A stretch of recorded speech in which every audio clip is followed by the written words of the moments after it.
Bonjour, dans cette vidéo, nous allons voir l'installation d'OPNsense et le paramétrage par défaut que l'on obtient une fois l'installation terminée. Alors on va commencer d'abord par regarder un petit peu le laboratoire que nous allons mettre en œuvre, donc avec GNS3. Donc on va le retrouver ici. Alors on peut voir qu'on a plusieurs machines. D'abord ici, un poste client qui sera donc sous Debian. Alors la configuration de cette machine virtuelle, ce sera donc avec un Debian 11, 1 Go de RAM, un disque dur de 8 Go et une carte réseau qui sera paramétrée en DHCP, c'est-à-dire pour obtenir automatiquement une adresse IP. On va retrouver ici un switch non manageable, donc il n'est pas paramétré, on laisse tout est paramétré donc par défaut. Et puis on va aussi avoir un poste sous Windows 10, donc il se trouve là. Le système d'exploitation, ce sera donc Windows. On va avoir 4 Go de RAM, parce que pour Windows, il faut beaucoup plus de mémoire que pour Debian. Et puis enfin, un disque dur de 50 Go qui est nécessaire également pour Windows. Et puis une carte réseau. Comme pour l'autre poste client, le premier sous Debian, on aura une carte réseau qui sera paramétrée en DHCP.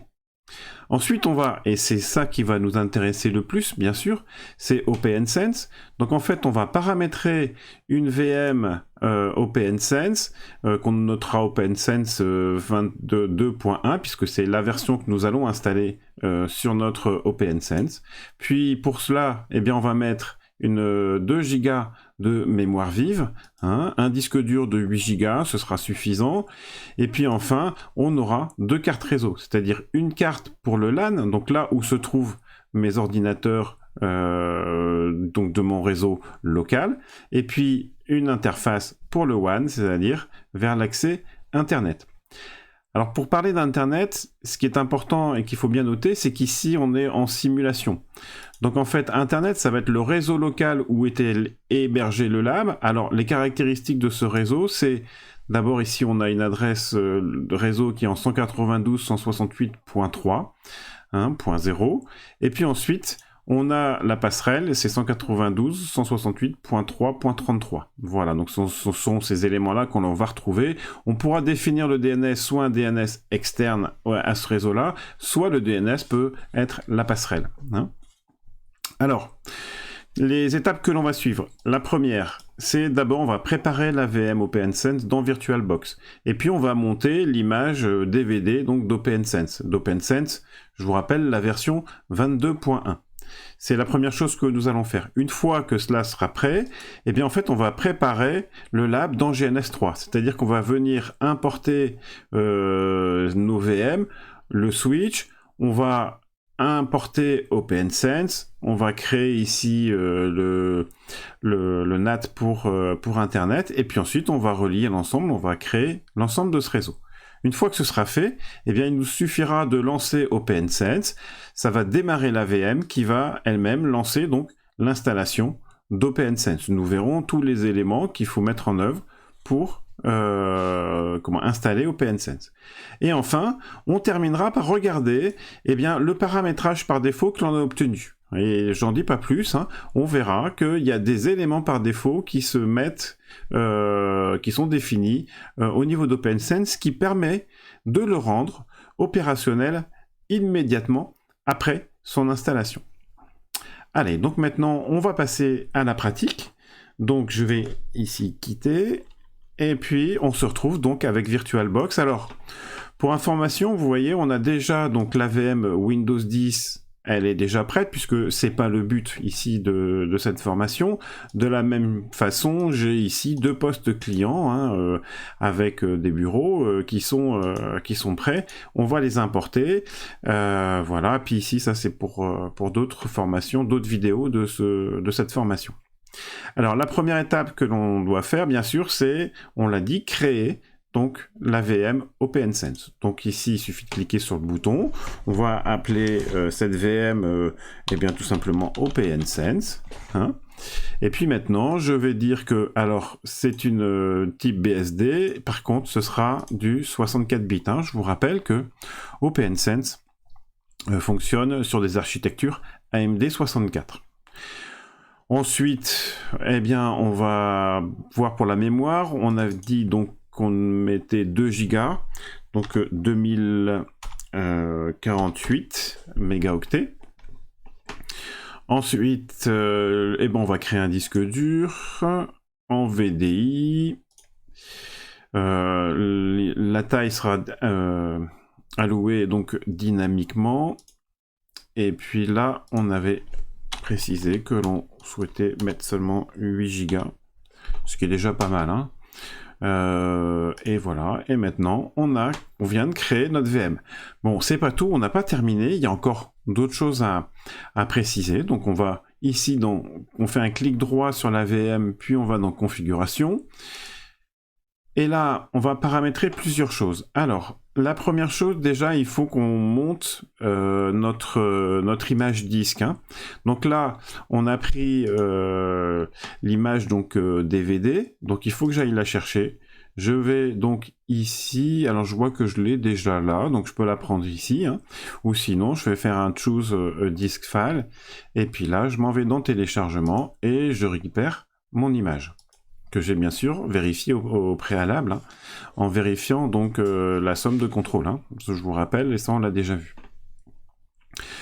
Bien, donc ici j'ai mis mon stockage, et puis maintenant il y a aussi quelque chose d'autre que je n'ai pas encore précisé, c'est mes cartes réseau. Donc là j'ai dit que j'en veux 2, donc je vais en avoir une première ici.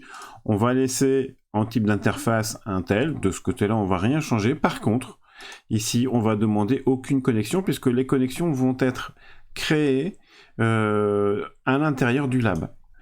Donc on veut 2 cartes réseau. Donc je fais la première, ici c'était l'adaptateur 1, je mets le deuxième. Donc là, de la même façon, aucune connexion, et je valide. Et bien là, maintenant notre VM est prête, on n'a plus qu'à créer notre laboratoire. Alors je lance donc ici GNS3. Donc on va demander pour que ce soit installation, on va créer notre projet OpenSense, voilà. Donc on valide. On arrive sur cette page et donc là maintenant il ne me reste plus qu'à mettre tous mes éléments.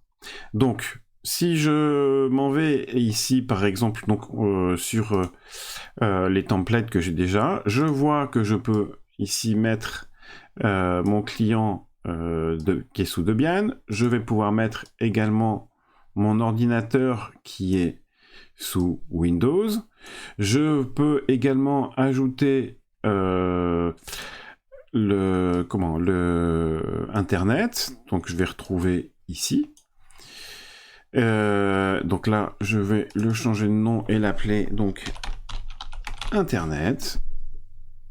Voilà, et maintenant il va me falloir relier tout cela et puis également ajouter OpenSense, la VM d'OpenSense qui n'est pas encore ici intégrée. On voit qu'on ne l'a pas dans les templates. Alors première chose que l'on va faire, c'est on va récupérer la VM que nous venons de créer sous VirtualBox. Donc pour ça, je vais cliquer ici sur New Template. Je vais demander que je vais la rajouter donc manuellement. Et puis je vais ici simplement choisir VirtualBox pour ensuite, donc j'ai la liste des VM qui ont déjà été importées, hein, que je peux utiliser, et là ici, je vais récupérer donc ma liste de VM disponibles sous VirtualBox, et je vais aller chercher donc OpenSense, la VM que je viens de créer. Une fois que j'ai terminé, je n'ai plus qu'à faire appliquer pour ajouter ma VM OpenSense. Je vois, elle est venue se rajouter ici. Hein, donc je l'ai ici. On attend un petit peu. Je vais maintenant intégrer... je vais modifier quelque chose parce que ça, pour moi, ça me paraît important. On va aussi configurer donc cette template déjà. Et une chose que l'on va faire, c'est ici le symbole, le changer pour ne pas garder ici un ordinateur, puisqu'en fait c'est un routeur. Donc on va aller dans les images classiques que l'on peut utiliser, et en fait c'est à la fois un firewall et un routeur OpenSense. Donc on va prendre voilà cette image ici, hein, de façon à avoir quelque chose de relativement standard. Voilà, maintenant que j'ai importé donc ma machine virtuelle, je n'ai plus qu'à l'intégrer ici. Voilà, donc j'ai mon OPNsense et je vais juste maintenant préciser, dernière petite chose, qu'il a deux interfaces. Donc là, je m'en vais ici dans la configuration.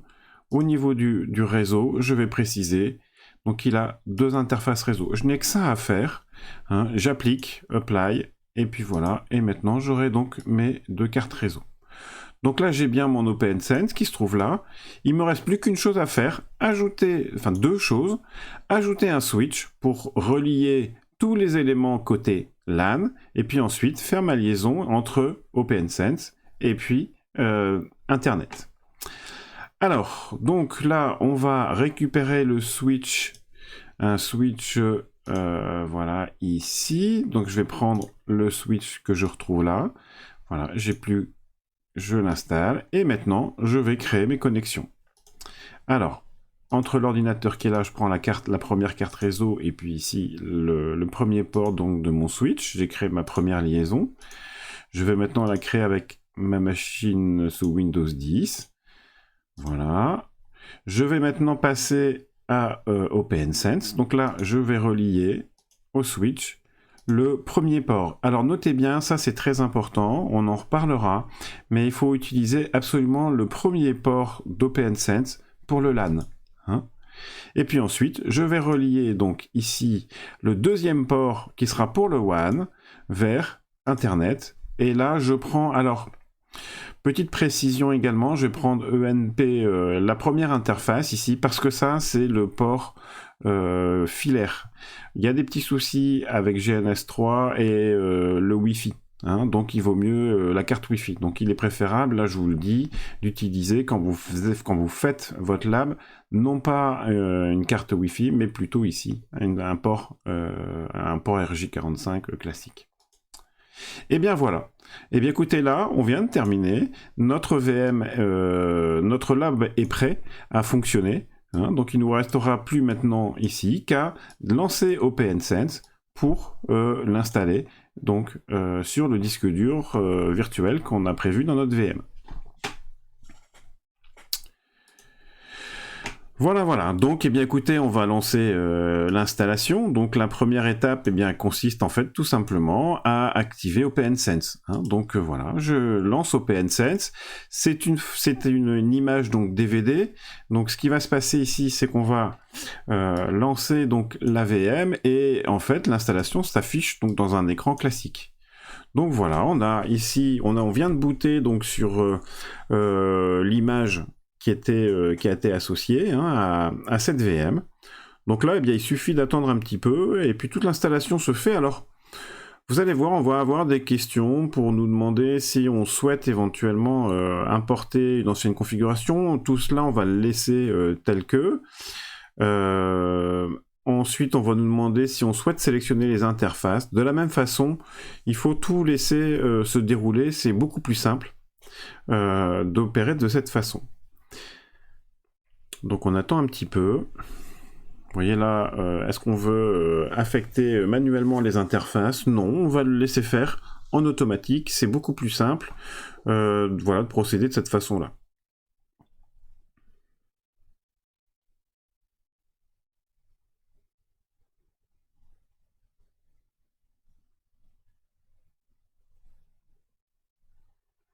Les interfaces sont en train de s'activer. Là, on a la première interface qui est active, le M0.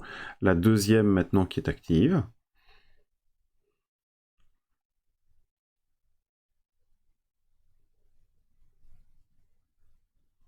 Et là, OPNsense est en train de démarrer.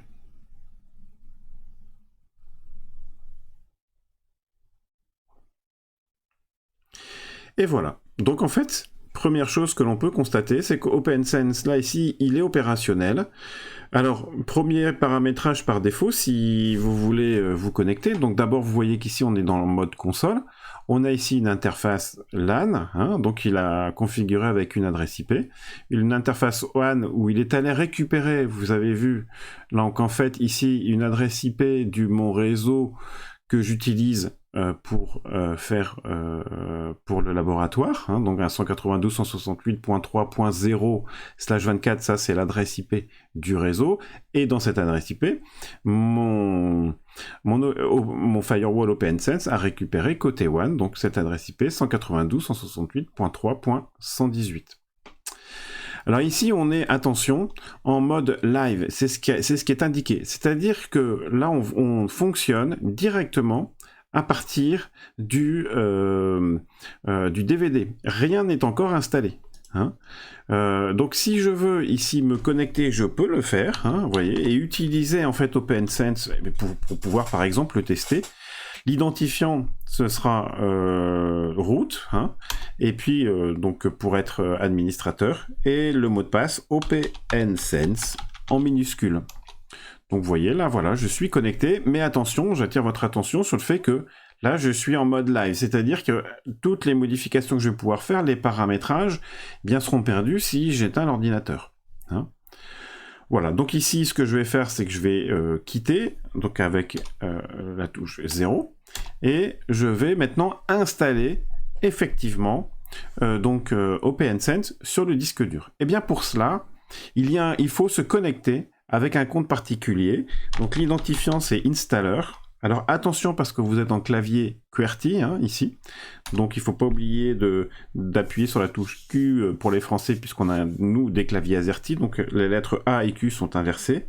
Donc installer. Voilà. Et puis le mot de passe, c'est toujours OPNsense.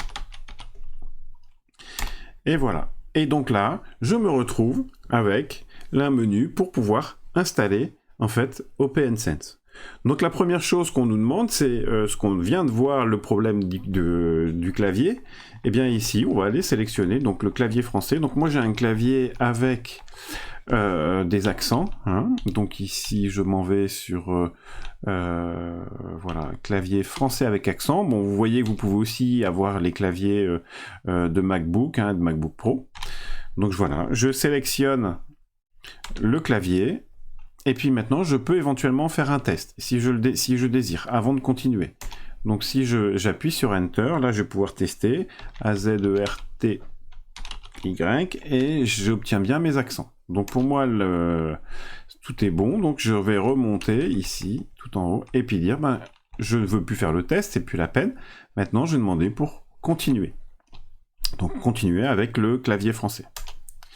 Alors ici, j'ai plusieurs possibilités d'installation. Soit je vais installer en UFS, soit en ZFS. Alors, le choix entre les deux, moi j'aurais tendance à privilégier ZFS. Bon, ici parce qu'on est sur un laboratoire, on a une VM avec seulement 2 Go de RAM, donc j'ai plutôt privilégié l'UFS.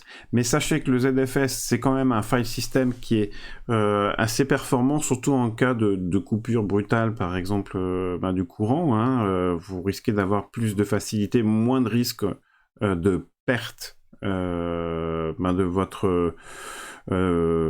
votre système de fichiers.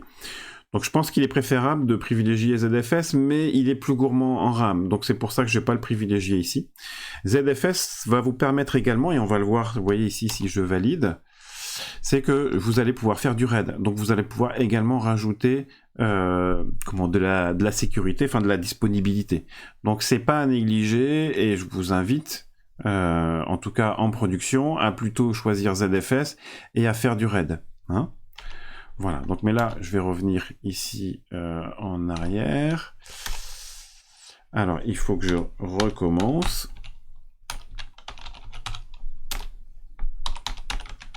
Voilà, pour relancer mon installeur. Donc là, je vais reprendre mon clavier français avec accent. Voilà, j'ai pas besoin de tester, j'ai vu que ça fonctionnait. Donc, nous, on va utiliser l'UFS, mais sachez que le ZFS est quand même à privilégier. Bon, on va avoir d'autres modes. Alors là, c'est l'UFS guidé, etc. Ou alors, on peut carrément tout faire de façon manuelle. Bon, c'est pas ce que nous allons faire nous. Donc je reviens ici en arrière, hein, on va faire de l'UFS. On peut importer, charger une configuration, on peut mettre et effacer les mots de passe, ou alors on peut rebooter complètement la machine. Hein. Donc ici on va choisir une installation en UFS. Voilà, il nous demande de choisir le disque dur. Donc on a bien sûr notre CD, mais c'est pas là-dessus qu'on veut installer, puisque c'est là qu'est le live et qu'est l'image d'OpenSense. On va l'installer sur le disque dur. Voilà, donc est-ce qu'on est sûr? Il nous demande bien, parce qu'on va effacer ici toutes les données. On valide, et puis voilà, l'installation est en train de s'opérer. Écoutez, là, il n'y a plus qu'à attendre un petit peu, le temps que l'installation se fasse. Ce que je vais faire, c'est que je vais laisser l'installation progresser et je vais relancer la vidéo quand l'installation sera terminée. Voilà, donc je vous reprends dans quelques instants. Voilà, donc l'installation est terminée. Hein, donc une fois que tout est installé, en fait, on va se retrouver sur cet écran. Donc on a deux possibilités, soit on peut tout de suite changer le mot de passe de route, ce que je vous conseille de faire. Hein. Ici on va pas le faire parce que je vais rester avec simplement le mot de passe par défaut puisqu'on est sur un lab. Par contre, en production, je vous invite vraiment à aller changer le mot de passe. Ensuite, ce qu'on peut faire, c'est simplement, on va quitter. Alors, je reviens à l'intérieur de ma VM, il faut que je capture ici la saisie. Donc, voilà, je termine complètement l'installation et je demande pour redémarrer le système. Donc je valide. Et donc voilà, on redémarre. Alors, vous voyez là ici, il y a une information qui est indiquée comme quoi your browser may report the HTTPS certificate as untrusted. Ça veut dire que ici, on va avoir un certificat quand on va vouloir se connecter sur OpenSense qui n'est pas authentifié. Hein, donc voilà, on est au courant. Si on veut, eh bien, à nous de le faire, ou en tout cas d'enregistrer le certificat d'authentification comme étant un certificat de confiance.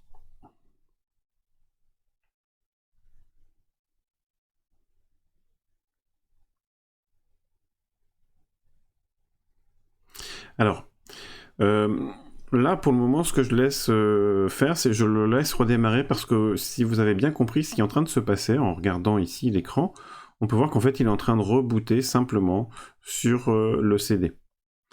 Donc moi, ce que je fais d'une manière générale, c'est je le laisse redémarrer le live CD, je vais le quitter proprement, puis ensuite j'irai supprimer donc l'image du CD, de façon à être certain que voilà, qu'on ne va rien abîmer au niveau de notre VM. Donc là, je le laisse démarrer, toujours en live CD.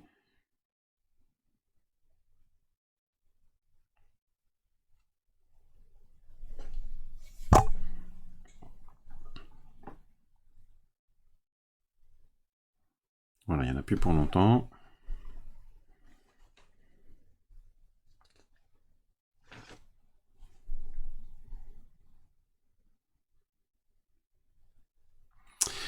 Voilà, donc là ici on est toujours donc avec notre live CD, vous voyez c'est indiqué, d'accord, welcome, OpenSense is running in live mode from install media, vous m'excuserez pour mon anglais. Donc là je vais me connecter ici en compte route et avec OpenSense, c'est simplement pour lui demander en fait ici d'arrêter le système. Donc là je vais appuyer donc sur la touche 5, Power Off System, donc ici 5, est-ce que je veux? Oui, donc Y en minuscule. Et là, le système est en train de s'arrêter.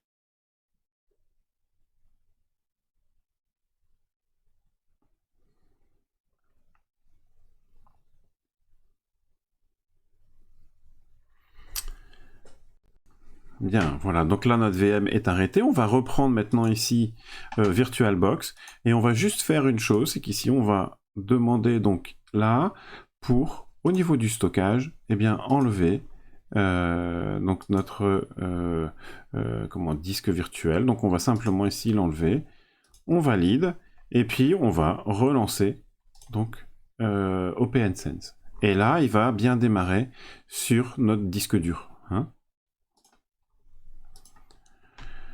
Voilà. Donc ici, OpenSense est en train de démarrer. Là, il démarre en fait ce que l'on a installé sur le disque dur de l'ordinateur.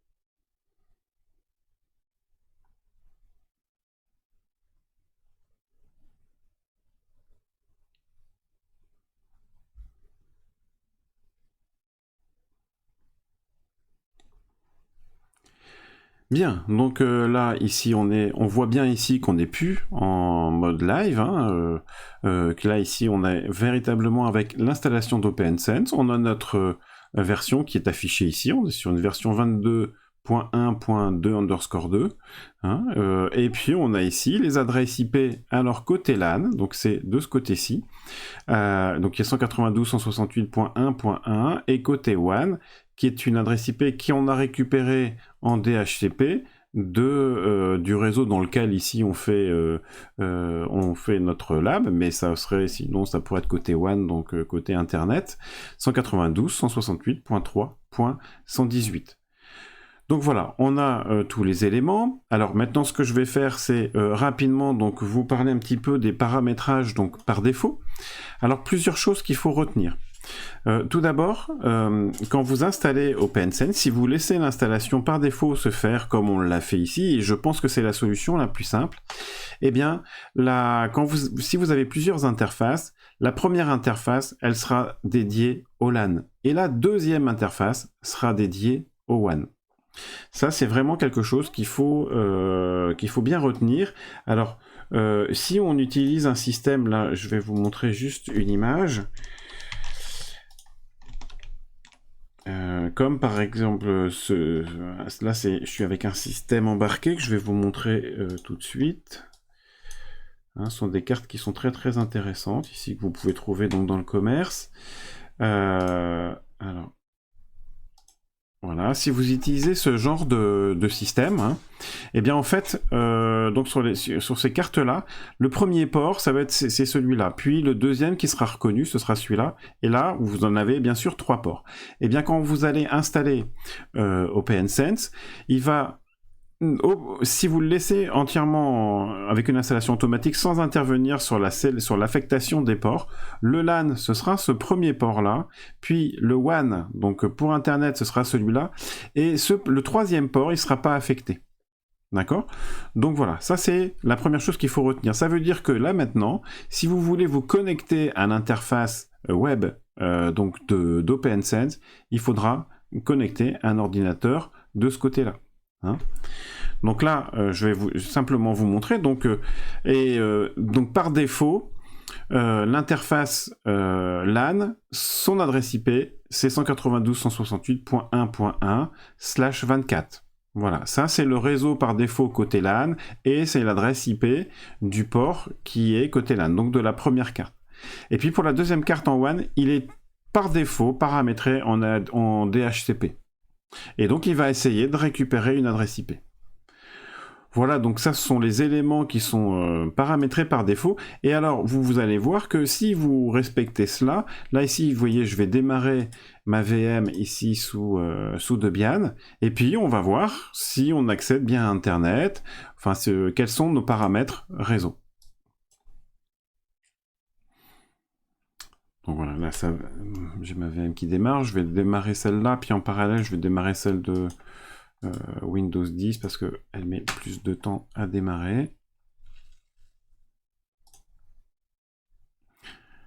Voilà. Donc Windows 10, je vais la laisser aller pour le moment sur le côté. Et puis vous voyez là, je me connecte donc avec un client Linux.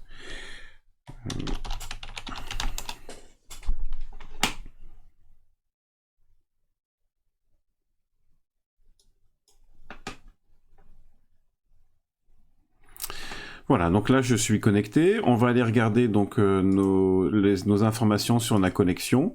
Et alors c'est ça qui est vraiment pratique, c'est que vous voyez tout de suite, on a récupéré on est paramétré donc en DHCP et on a récupéré donc une adresse IP 192.168.1.100. On a ici donc l'adresse de broadcast, le masque de réseau c'est /24, hein, 203 x 255.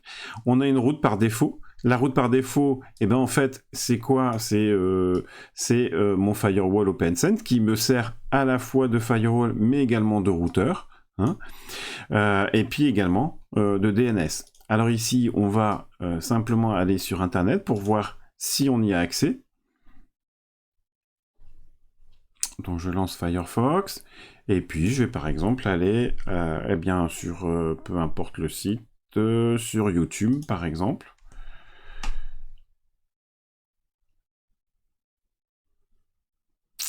Voilà, donc, alors c'est un petit peu lent parce qu'on est avec des VM, hein.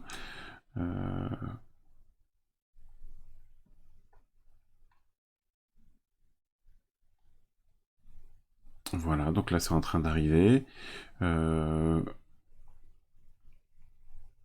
Voilà. Voilà, donc ici on est, voilà, donc vous voyez, on accède bien à Internet depuis notre VM. Alors pourquoi? Parce qu'il y a des paramétrages par défaut, c'est-à-dire que à la fois on est sur un réseau, on l'a vu ici, hein, en 192.168.1.0/24, et aussi que OPNSense a automatiquement mis en place un serveur DHCP qui me permet donc d'avoir cette adresse IP. On peut voir la même chose ici. Je vais me connecter avec ma machine donc virtuelle sous Windows.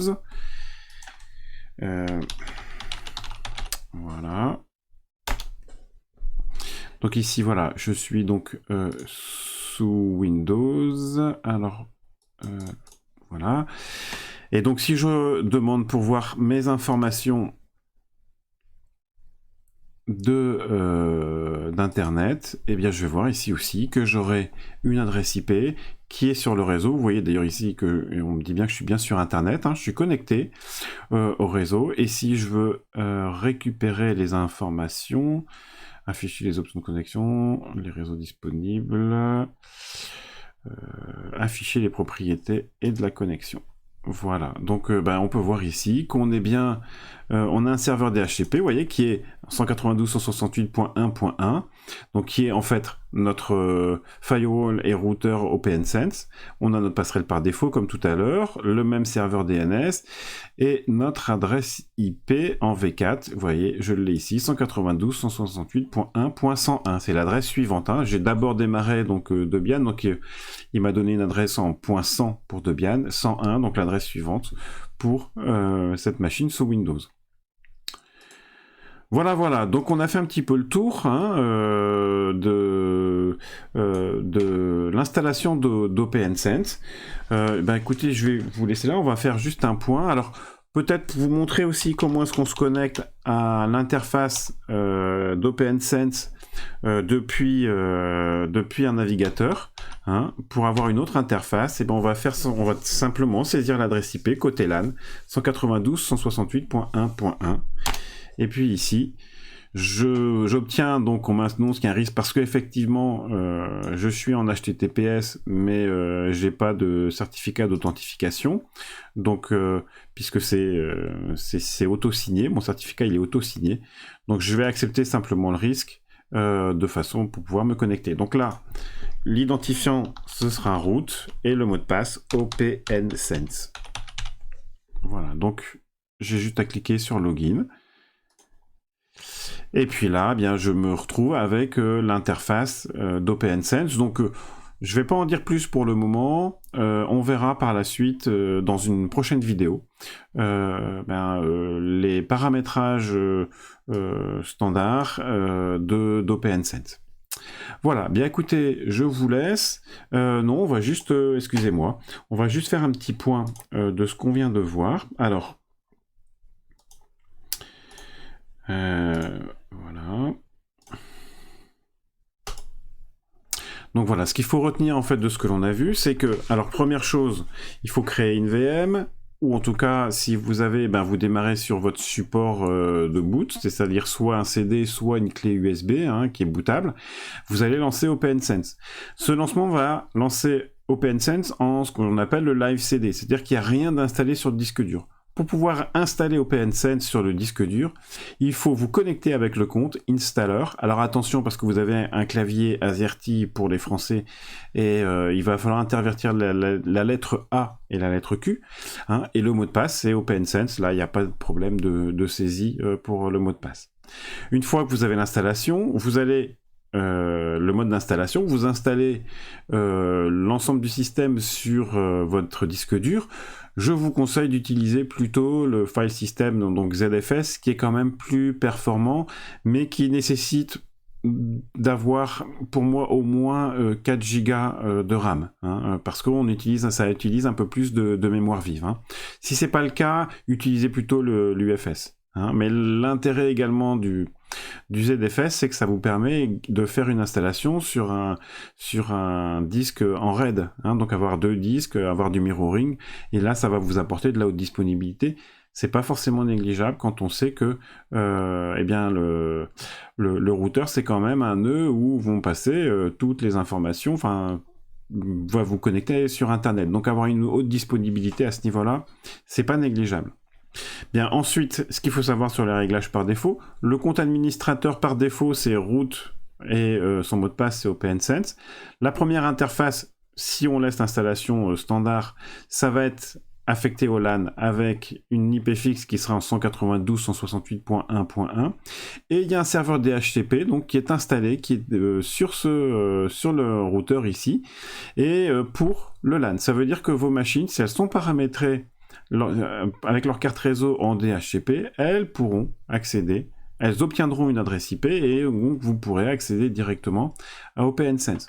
Quant à la deuxième interface, qui sera elle WAN, elle est paramétrée avec une adresse IP dynamique, c'est-à-dire qu'elle va attendre qu'il y ait un serveur DHCP côté WAN qui lui renvoie une adresse IP.